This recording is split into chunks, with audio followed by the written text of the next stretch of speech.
Really? Yeah, so all these liquor cycles. Well, why do they call them liquor cycles, Bill? Because everybody that's driving them has been convicted of driving while impaired and can't drive a regular car. You don't think a regular adult can't just drive one of those things? Yeah, they can, but I'll bet you there's more of the other kind. Yeah, Seth. Maybe they're just sick of paying gas prices. Yeah, man. Maybe I'm sick of paying gas prices too, but I ain't going to sit on one of those things. Maybe they're just being eco-friendly. Did you think about that?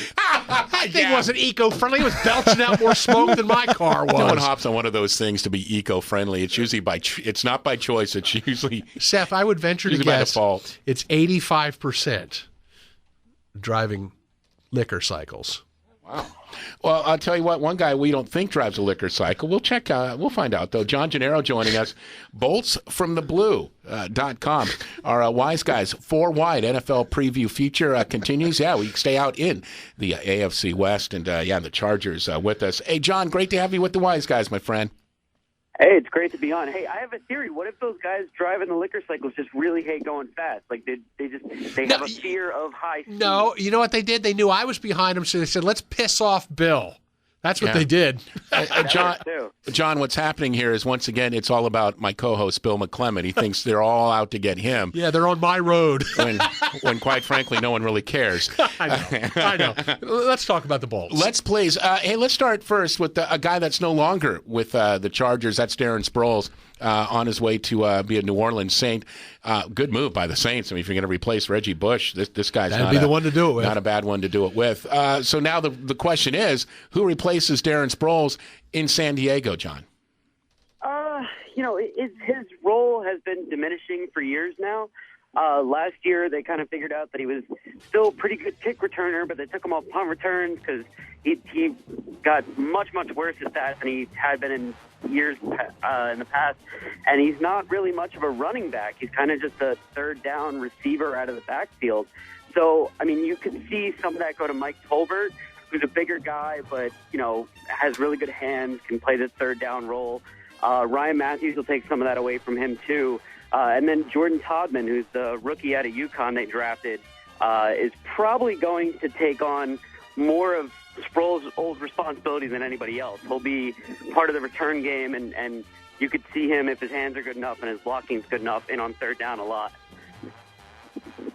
Oh, yeah, and John, I love Jordan Todman. A lot of people forget that the Chargers even got him. I guess maybe they were thinking about grooming him as the possible replacement for Darren Sproles. He was the Big East Player of the Year last year, so, I mean, I'm looking forward to big things out of him. Eventually, they're okay at running back.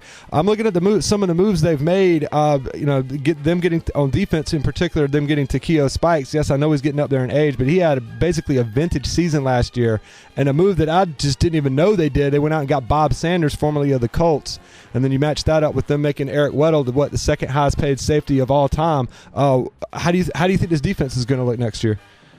I'm excited for the defense. I mean, they already had a real strong defensive secondary with Weddle and Quentin Jammer and Antoine Cason as the corners. But Bob Sanders, if they can manage to keep him healthy, and there's some hope that actually can happen, that's a heck of a secondary. The defensive line was real strong last year and gets better with the first-round pick, Corey Legit. And the linebackers are a little bit shaky, but like you said, bringing in Takeo Spikes fills one of those holes that people were uncertain about. And, he's old, but he's actually had a good tenure with the 49ers for the last couple years. And he's coming down with Greg Minuski, who was the defensive coordinator there and is now in San Diego. And I can see him being like a captain, a leader, and sort of a coach on the field for Greg. Yeah, he's a great guy to have. By the way, didn't he play with Johnny Unitas in the Baltimore Colts, Takeo Spikes? He's been around for that long, it seems like, for sure. High top spikes. But he has. I mean, this guy's gotten better as he's gone on. Steroids, no, I'm kidding. We're still not off the whole Roger Clemens thing. Anyway, John Gennarro joining us, blogger with boltsfromtheblue.com, San Diego Chargers, part of our 4 Wide NFL preview feature. Phillip Rivers showed last year, John, that it doesn't matter who's lining up on either side of the ball in terms of his wide receivers. It doesn't matter. This guy just continues to complete passes. Very few quarterbacks can make the adjustments, with personnel and whatnot, much like Phillip Rivers. What's the key to that kind of success? He's a freak. I mean, outside of the fact that he looks like a duck when he runs, there is no flaws in Phillip Rivers' game at all. He's got the strong arm downfield. I think he's the most accurate downfield passer in football. Quick release, smart guy, pretty good pocket awareness, and, very, very accurate on every pass he throws. I think his last year in college, he completed something like 3/4 of his passes. So it's just a matter of, it's not difficult to be his wide receiver because he's going to hit you in the hands, and he's got that quick release. So the second you get open, the ball's right on you. So it's just a matter of he is everything you would want a quarterback to be to make a wide receiver's job easier. And so you can kind of stick anyone with him, and he's going to make it work. We've been talking about a lot of the activity with teams rushing to sign players now that the deal is in place for labor peace for the next 10 years. If the Chargers were to go out today and make a play for a free agent, where do you think they would go, and for what position?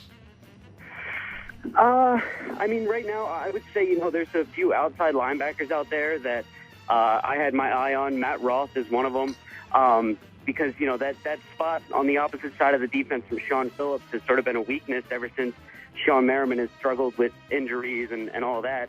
But they just signed back Antoine Barnes for 2 years, who had a pretty strong second half of the year last year. And it sounds like he's the starter there.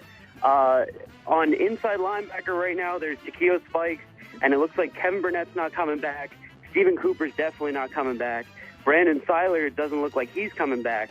So right now it's kind of Spikes and, a rookie this year and a guy that was a rookie last year but missed the entire season in Donald Butler. So I would say they would go for that inside linebacker position, and they've actually been, I believe, in talks with Nick Barnett from the Green Bay Packers, nice. who says that he actually really wants to come to San Diego. This is his number one choice. So it sounds like they're going to end up with Barnett and Spikes in the middle of their defense. Joined on the Southeastern Sports Medicine Wise Lines by John Gennarro, blogger with boltsfromtheblue.com, San Diego Chargers, 4 wide with the Wise Guys, our NFL preview. Panthers, of course, have head coach Ron Rivera, Rob Chudzinski, from San Diego. He's now the offensive coordinator here in Carolina. Good question, Seth. What can us Panthers fans expect from those two coaches? Well, I'll help you out right away. Even though a lot of people can actually say Chudzinski, it gets complicated. So we out here got very used to just referring to him as Chud, and I think the team did as well.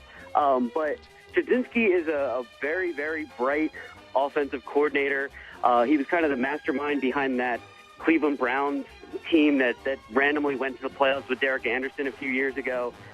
So you can expect a lot of, deep passes, setting that up with the running game, kind of your basic Norv Turner style offense. And then Ron Rivera is just, he's amazing. And a big part of that is the coaches that he has underneath him. And I think he got the one defensive coordinator from Philadelphia, whose name escapes me, that came down with him. But Ron Rivera can make pretty much any defense work. He took a Chargers defense that was one of the worst in the league, changed almost no talent at all, and made them one of the best in the league. So he definitely has the coaches in place. If he has the talent in place, too, that's going to be a dangerous team. John, before we let you go, I got to ask you, Norv Turner, why is he still in San Diego? I mean, from back here, I just wonder why. He's a great football mind. I just question him as a head coach. It just seems like you need to be at a different level in terms of coaching and managing people. And he is a good guy, but sometimes I wonder if maybe he is too nice and that the Chargers might benefit from a coach that can maybe crack the whip a little bit more. But, hey, I'm out here, you're out there. What's the feeling with Charger fans regarding Norv Turner? A great deal of them really dislike him and, think like you think, that he's a little bit too nice and too soft, and we need to get someone out here who, wants to play smash-mouth football and kind of a defensive-minded guy. If you talk to people who really know, I think the reason Norv Turner is here is because he wasn't going to accept an offensive coordinator position. And if you look at where Phillip Rivers is and how his career has gone, it's sort of been under the tutelage of Norv Turner. He was a great college prospect, but you can attribute a lot of his success to Norv, kind of, like Troy Aikman's career in a way. So I think there's a belief that to win the Super Bowl, to be a championship team, we need to have a great quarterback. And one of the easiest ways to do that is just keep Norv around. I think they see his weaknesses, and I think they're working on them, but we'll see if his weaknesses as a head coach, completely offset his skills as an offensive coordinator and someone who can train a quarterback. That's great. Hey, John, fantastic work. We'd love to catch up with you if any Chargers breaking news happens during the season. Thanks so much for a few minutes of your time, man. Absolutely. I'll be on anytime you guys need me. You got it, man. Beautiful San Diego, California, for man. Chargers news or liquor cycle news. Yeah, absolutely. So much. Appreciate you, man. No You don't want to get a liquor cycle in California. You'll be You'll be steamroller. Dude, no kidding. From those laid back people? Come on. Oh no, dude, you get those laid back people on a highway. Oh, and it just all bets are off. They're insane. Yeah, Seth. All right, yeah. For more for John, you can go to boltsfromtheblue.com, or if you want to follow him on Twitter, it's BFTB_Chargers, or just search Bolts from the Blue on Twitter. Right on.